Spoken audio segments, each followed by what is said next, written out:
In the heart of a parched, forgotten village where dust settled on unfulfilled dreams, a young boy named Leo toiled away.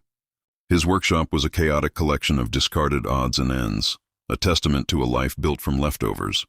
His face, smudged with grease and grime, couldn't hide the brilliant spark in his eyes, a light fueled by a relentless imagination that saw treasure where others only saw trash.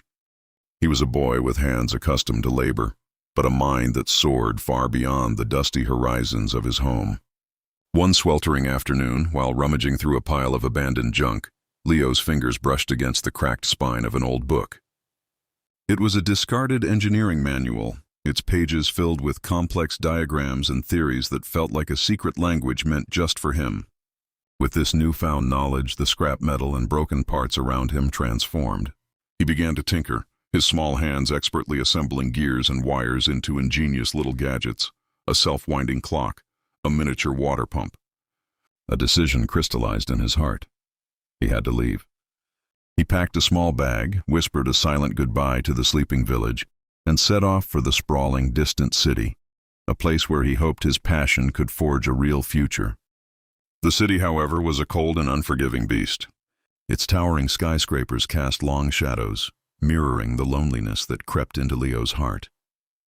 He was met with slammed doors, harsh rejections, and the gnawing ache of poverty. Home became a tiny, cramped room, and life became a grueling cycle of menial jobs by day and fervent invention by night. Surrounded by failure and frustration, he poured every ounce of his being into his work. Then, one fateful night, amidst a tangle of wires and a flicker of hope, he did it.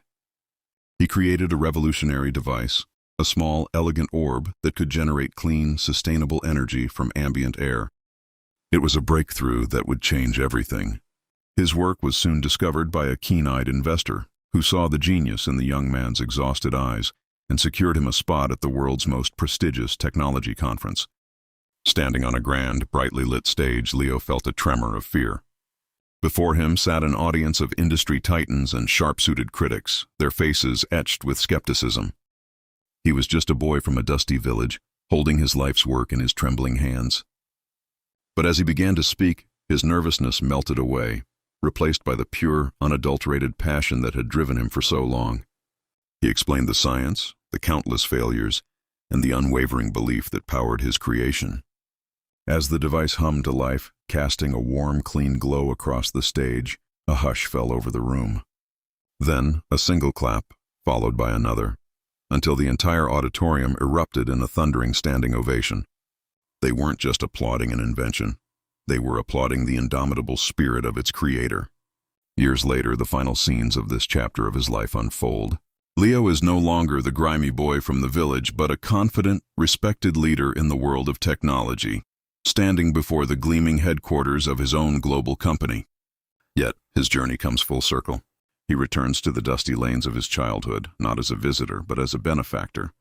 He builds new schools with state-of-the-art labs, installs clean energy systems in every home, and creates opportunities that he never had. The boy who left with nothing but a dream returns as a beacon of hope, proving that true wealth isn't just about what you build for yourself, but the world you build for others.